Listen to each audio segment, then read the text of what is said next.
ప్రతిసారి ప్రభుని రొమ్మునా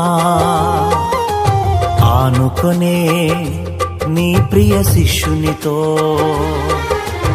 ఇక పైన ఆ రొమ్ము ఉండబోదని ఇదిగో నీ తల్లి అని ఆదరించావే.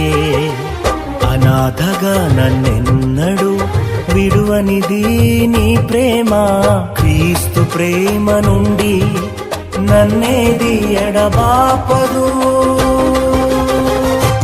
ఎల్ షదాయ్ ఆదరణ, ఎల్ షదాయ్ ఆదరణ, నా ఆవేదనను ఆరాధనగా మార్చి వేసావే, నా